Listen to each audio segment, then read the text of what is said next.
তো hello guys, welcome to my channel. তো অনেকদিন পর ফাঁকা পেয়েছি, আর রবিবার যেহেতু আজকে, তো মা একটু বাজারের দিকে যেতে বললে, তো এখন বাজার বেরিয়ে পড়েছি, স্কুটি নিয়ে যাচ্ছি। আর আজকে মেঘলা আছে, বেশ ভালোই হয়েছে, রোদ্দুর তো থাকলে অসুবিধা হয় খুব।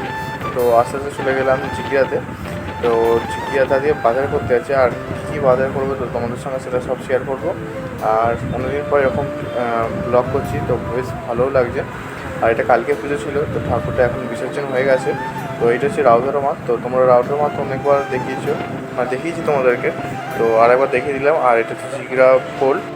আগে এই জায়গাটা পুরাতন বাস স্ট্যান্ডও বলতো, আর ঠাকুরটা এখানে বিসর্জন হচ্ছে।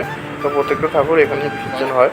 তো সেই অনুযায়ী চলে এলাম বাজারেতে। আর বাজারেতে দেখতে পাচ্ছি এখনও ভিড় ভালোই, আর রবিবার। আর পরশু কালকের দিন গেছে জামাই ষষ্ঠী, তাও আজকে ভিড়টা বেশ ভালোই আছে। তো একটা করে সবজি নিলাম, পটল নিলাম 1 কেজি পটল নিল প্রায়, দামটা ঠিক খেয়াল করতে পারছি না। তো মা এগুলো যেগুলো কিনতে বলছিল সেগুলো একটা করে নিন। তারপর চলে আসছি কুমড়ো কিনতে। তো কুমড়োটার দাম নিল 24 টাকা মতো, 500 কুমড়ো নিয়েছি, হয়তো বেশি নিয়েছে আমার থেকে। এরপর দেখতে পাচ্ছি অনেক রকমের সবজি নিয়ে বসেছে, কারণ অনেকটা বেলা গেছে, তাও বেশ ভিড় আছে। আর এরপর চলে আসে আরেকটা সবজির কাছে, যেখানে নেবো লঙ্কা, কাঁচা লঙ্কা নেওয়া আছে, ঢেঁড়স নেওয়া আছে। এখন ঢেঁড়সটা নিয়ে নিচ্ছি, ঢেঁড়সটা বেশ কম দামে পেলাম। ঢেঁড়সটার দাম নিল 210 টাকা। তো সেই অনুযায়ী আমি 500 নিচ্ছি যেহেতু, তো 20 টাকার ঢেঁড়স নিয়ে নিলাম। তো অনেক জোর জবস্তি করছিলো, তাই আর একটা জিনিস নিতে হলো। তো টমেটোটাও নিয়ে নিলাম, তারপর নিলাম চিচিঙে। এই চিচিঙেটাও 500 নিলাম।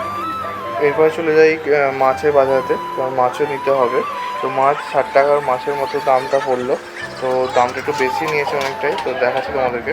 তো মাছ নেওয়া হয়ে গেছে, এবার বাড়ি যাব। আর যেখানে বাইকটা থাকে তো সেখানে চলে এসেছি।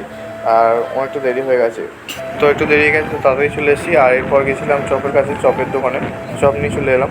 তাদের কত টাকার বাজার হতো তোমরা বলবে, তাদের অনেক ছিল। টাটা।